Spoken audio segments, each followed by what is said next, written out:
Viešėdami prieš akių liuteronų bažnyčios jau daugiau nei 20 mečius gyvuojančioje diakoninėje šeimoje, vaikams ir jaunuoliams skirtuose šeiminiuose namuose, žmonių su negale dienos centre ir socialinėse dirbtuvėse tapome tikrojo pašaukimo, kuriame skleidžiasi tikėjimas, viltis ir meilė liudininkais. Šiomis viešpaties siųstomis dovanomis dalijame su jumis, brangūs bendrakeleiviai.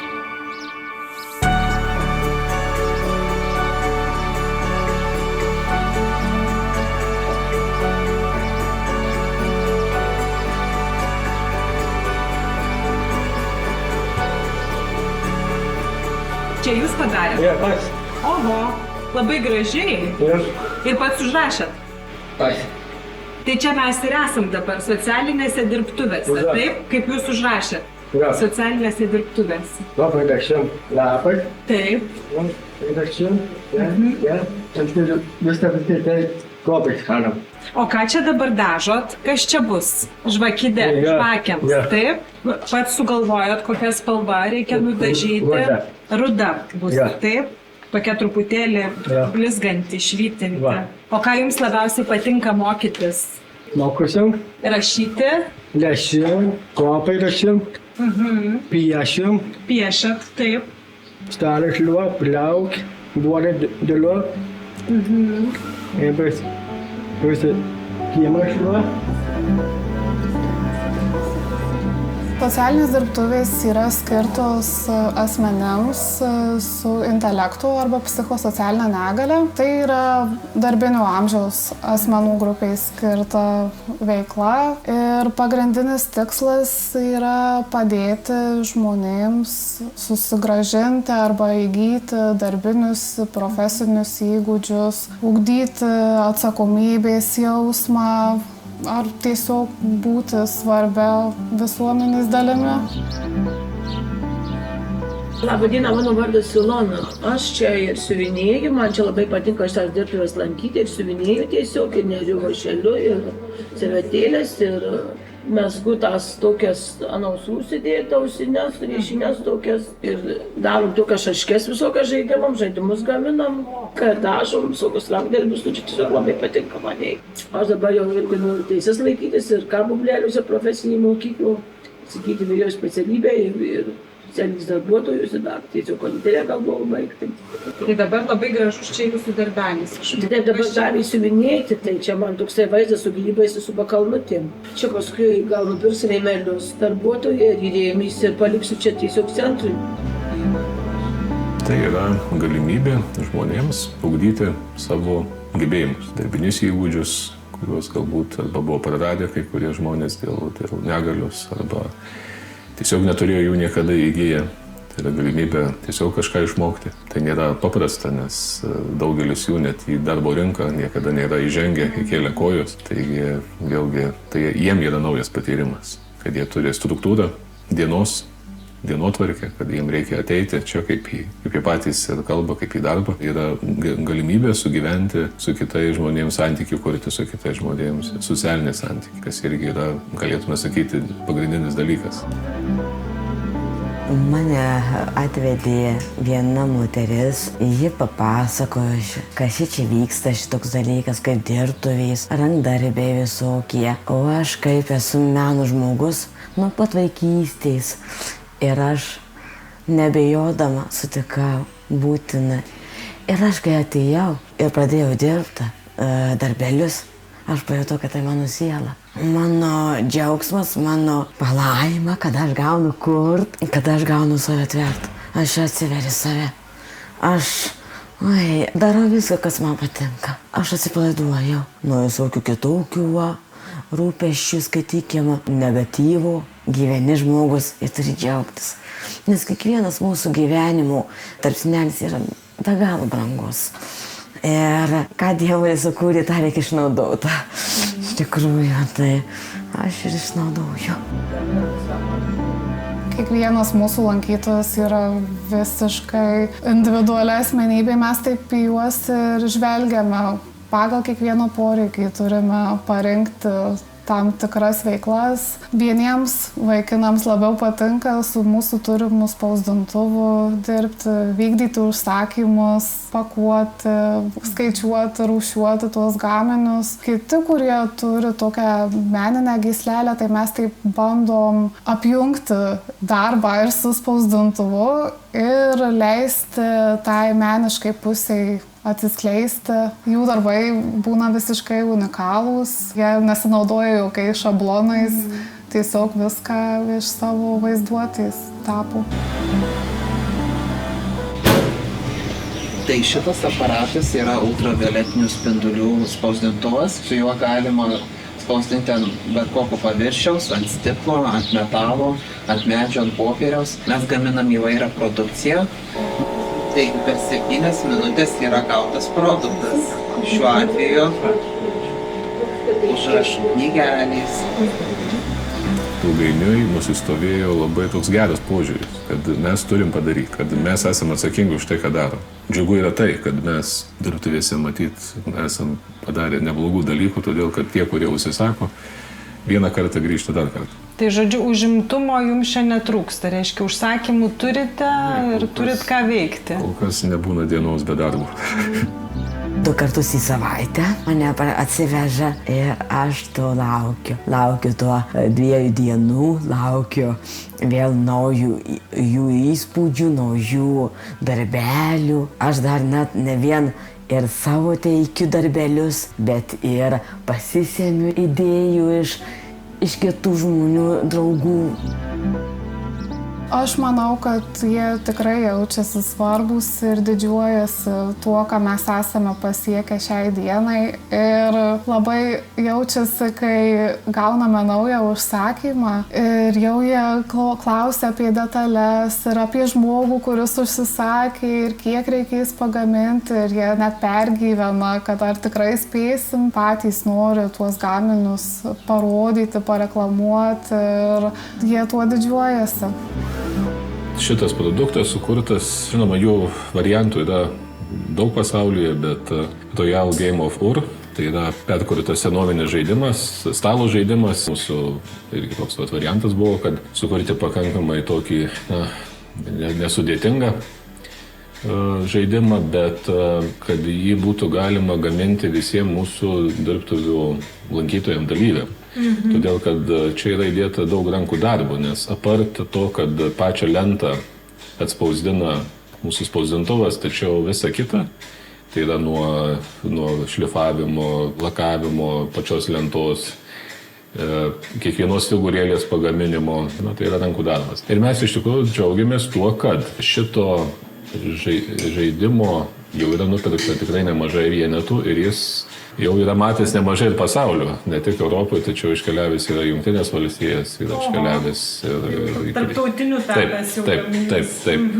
Europos daugybė šalių aplankęs, visiškai neseniai, prieš kelias dienas, vėlgi iš Švedijos gavom užsakymą. Tai yra puikia dovana, kai galima tiesiog praleisti laiką. Turbūt nuostabu tai, kad supranti, kad kiekviena detalė tai nėra kažkoks fabrikinis gaminys, ar ne, bet kad tai yra žmogaus rankų darbo pridėta tiesiog ir nėra nei vienos, nėra nei vienos tokios pačios detalės. Nu, man reikia kurti. Aš ne tai, kad imant paveiksliukų, bet aš iš minčių perteikiu savo jausmus, ką jaučiu šią dieną ir atsispindi mano darbe. Pernai buvo mano paroda siuvinėjimų pristatymas, tai yra daug paveikslų mano namuose. Nu, aš jau meno žmogus konkrečiai. Dėl savęs viską kuriu, kas man miela širdžiai, kas man raminančiai veikia. Ir aš pagalvoju, nereikia tų didžiulių tablečių daugybę ryt, kad tu pajustum ramybę žmogus, kad tu pajustum harmoniją ramybės. Daiva, aplink Šakių liuteronų bažnyčią vyksta daugybė diakoninių veiklų ir čia jau istoriškai seniai jos vyksta ir naujų atsiranda. Kiek žmonių čia naudojasi tomis įvairiomis paslaugomis, kiek žmonių jūs paliečiat savo veiklomis? Na, iš viso tai dabar yra apie 100 žmonių, kurie gauna paslaugas. Nakčiai, dieną naktį tai gyvena 24. Tai čia šeimynose, kurie gyvena. Šeiminiuose namuose. O dienomis ateina dar žmonės su negale į dienos centrą, ateina žmonės su negale į socialinės dirbtuves, taip pat ateina vaikai iš miesto į vaikų dienos centrą, 30 vaikų. Taip pat mūsų patalpose renkasi anoniminių alkoholikų, susirinkimai vyksta. Na, tai tų veiklų yra gana daug.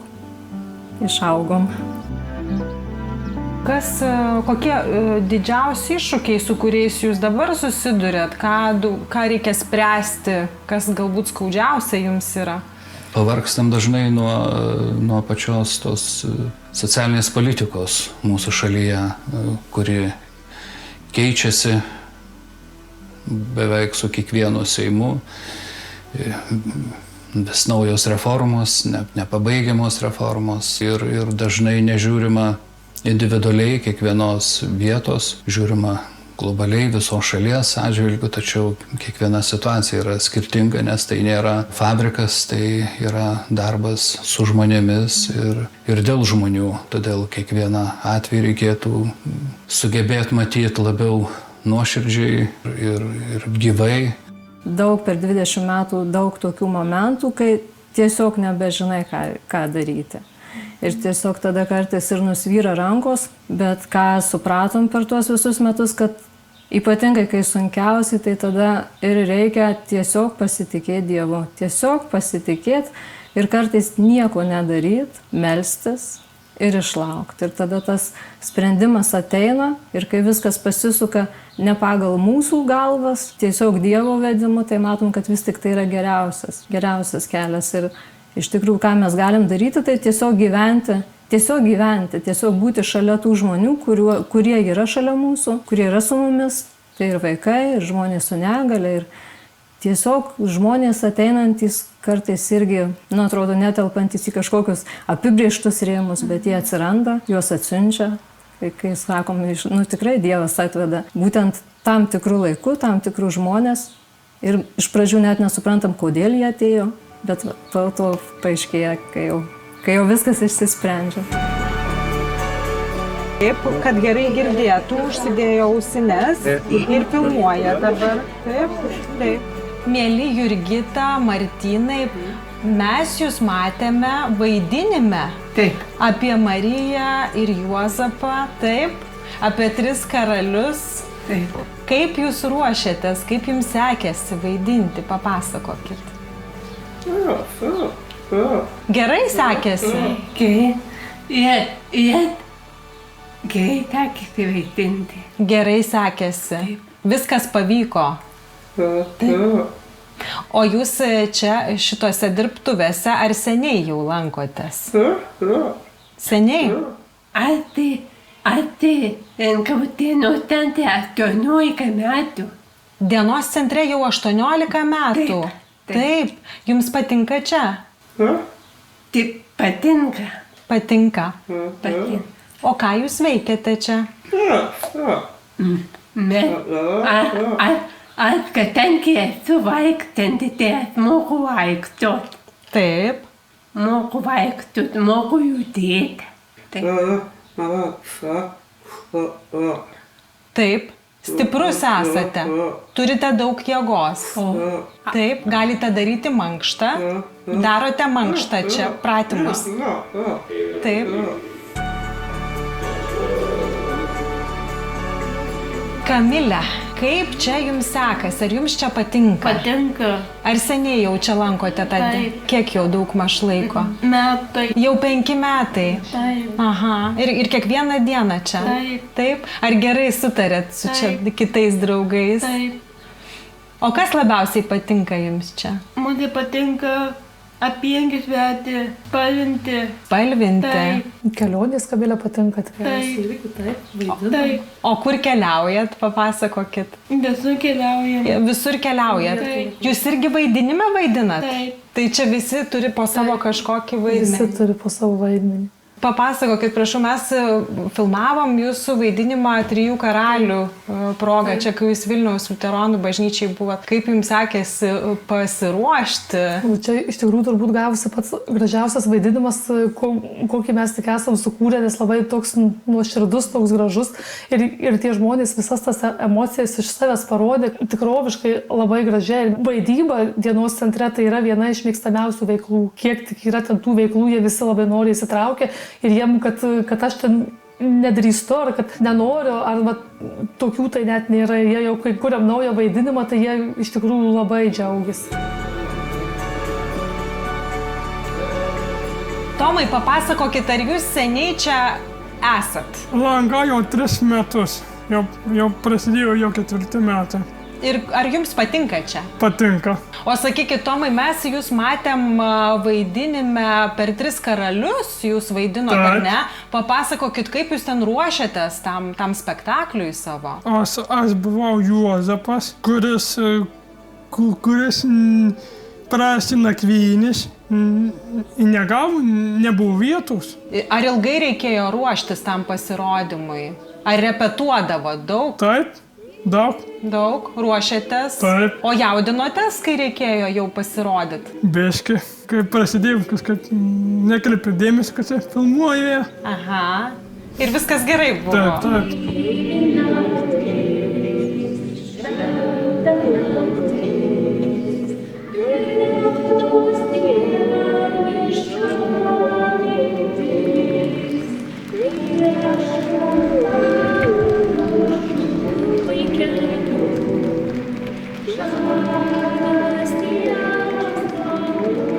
Pažiūrėkit, kiek reikia turėti kantrybės išdėlioti. Ar gražiai čia? Gražiai, ne? Gražiai, labai gražiai. Kiekviena ta linija, jinai yra išpjaustos su tuo peiliuku. Ir tie raštai, ir viskas, ir paskui va čia ant šito antspaudai gaunasi, atsispaudžia ant popieriaus. Daug labai turėjau darbų, sudaryta paroda. Tokius sakinius, ar ne? Kad nesusižeistumėt. Ir tada galit pjauti, daryti darbus.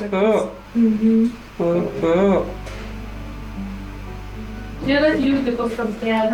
Čia yra ir žmogus laikė savo kambarėlį. Tai va, jinai susitvarkiu savo čia stalelį, tai piešia, tai rašo, ir skaito, ir ateina čia atsisėda, ir jinai kažko užstėba, kas tai patinka.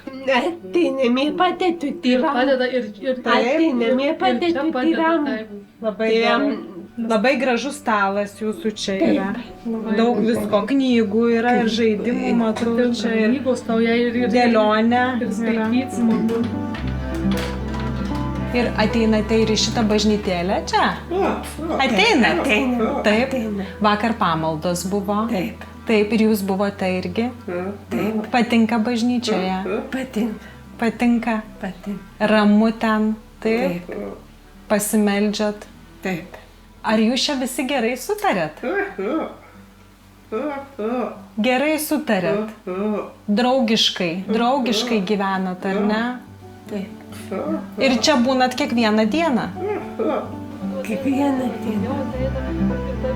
Aš tai dirbu jau daugiau negu 15 metų ir man jau tas dienos centras, kai aš sakau, jau kaip šeima, kaip artimieji yra, nes mes ir su darbuotojais, ir su klientais daugiau laiko praleidžiam čia dienos centre negu namuose, nes iš tikrųjų mes taip esam įsisukę į tas veiklas, čia tokia kaip šeima, yra šeima didelė ir mes visi labai taip artimai bendraujam ir kažkaip jau aš net neįsivaizduoju kito darbo, kad aš galėčiau kažkaip dirbti kitur negu čia. Jau čia toks kaip gyvenimo būdas netgi yra. Šitiem žmonėm, mūsų centro darbuotojai, tai yra visas pasaulis. Žinau, kad jie kartais net pasitikė mumis labiau negu savo tėvais. Yra tų, kurie net namo nenori eiti. Jau kai pasakom, kad kai bus atostogos ar bus laisvesnis laikas, tai būna, kad tik laukia, kad tik greičiau galėtų į centrą ateiti. Čia yra rimtas labai kabinetas, numeris 4. Čia mano logotipas sugalvotas, aš pats sugalvojau šitą logotipą. Paprastas ruonis. Mano naujausias darbas tai suoliukus tą. Suoliukų pradėjau. O, koks puikus. O čia mano namas iš popieriaus. Namas iš popieriaus. Taip. Gražus namas. O čia mano projektas, kitas irgi. Atradau save, pradėjau su medžiu dirbti, darau vazonus, dabar pradėjau vazonus daryti, lesyklėlės pradėjau, inkilus pradėjau daryti. O jums svarbu tai, kad jūsų tais gaminiais kažkas naudojasi, žmonės įsigyja? Taip, įsigyja. Ir tas yra gerai? Taip, smagu. Skatina daryti, skatina tobulėti, skatina daryti dar daugiau, skatina kažką naujo sugalvoti. Dabar mes čia paklausėm, ar jaudinatės prieš kamerą, sakėt, kad visai ne. Ne. Ne, o papasakokit, kodėl ne. Aš turiu savo TikToką. Mano TikTokas paprastas ruonis. Turiu virš 4000 sekėjų. Per video rodau savo projektus, kai padarau vazoną, kai padarau lesyklėlės, rodžiau. Savo gaminius pristatot, ar ne? Ir žmonėms patinka, jiems įdomu. Šokam, dainuojam, važiuojam į visokius kultūrinius renginius, jeigu kviečia ir šokus, ir tautinius šokus šokam, ir konkursuose dalyvaujam ir vaidinam, ir į ekskursijas važiuojam, vasarą tai ypatingai važiuojam ir čia, ir po Lietuvą į renginius, aš esu šventę važiuojam ten, kur visi Lietuvos neįgalieji susirenka. Per 20 metų, žinoma, daug žmonių teko sutikti, daug žmonių išlydėti į gyvenimą ir aišku, kad jie visi išlieka gyvenimo dalim.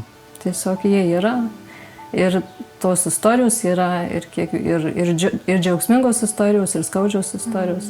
Ir jos lieka, jos niekur nedingsta, be abejo. Tai yra nelengvas bagažas. Žinoma, jeigu būtume tik dviese, tai būtų be galo sunku. Bet turim komandą, tikrai gerą komandą. Tas ėjimas kartu keliu jis ir išlieka. Su visom tom istorijom mes visi nešamės. Negaliu sakyti, kad mes dviese nešamės tas istorijas. Jaučiu, kad mano tikslas yra padėti žmonėms. Ir tuo šitas darbas ypatingas, kad žmonės, kurie turi intelekto ar psichosocialinę negalią, jie patiria tą atskirtį nuo visuomenės. Ir man tai yra labai svarbu jiems padėti jaustis visuomenės dalimi tokia pačia svarbia, kaip ir mes visi jaučiamės. Tai yra pašaukimas, nes kiekvieną darbą, kiekvieną veiklą, jeigu tu darysi taip, kaip reikia, nuoširdžiai, taip, kad galėtum išpildyti iki galo, tai pasikeitimai didžiuliai. Tik niekas nevyksta čia dabar, mes visada norime, kad Dieve dabar man reikia, kad dabar būtų taip. Bet sako, palauk, pamatysi. Mano kaip ir svajonė nuo pat vaikystės buvo, kad aš noriu padėti žmonėm. Ir iš tikrųjų man kažkaip, aš galėčiau ir su seneliais dirbti, ir su vaikais dirbti, bet kažkaip su neįgaliais žmonėm man yra kažkaip smagu ir jiem manęs klauso, jiem gerbė ir kažkaip jie ir pagalbą priima ir kažkaip, nežinau, man patinka su jais dirbti. Aš jaučiuosi atradusi save dirbant su neįgaliais žmonėmis. Visiškai čia galima prilyginti su šeima. Ir mes net ir tų žmonių pasilgstam ir, nežinau, smagu, Kamilė. Smagu, Kamilė. O jums noriu palinkėti, ir fotografui, ir jums ramybės irgi, Dievo meilės, šviesos, viso ko geriausia. Nes pasaulis, gyvenimas man yra gražus. Aš ir noriu gyventi, džiaugtis ir aš džiaugiuosi. Ačiū, kad jūs atvažiavote aplankyti, apdovanoju šitą savo meną, namą. Ir dar daug dovanų, kitų gaminių. Ačiū labai. Ačiū.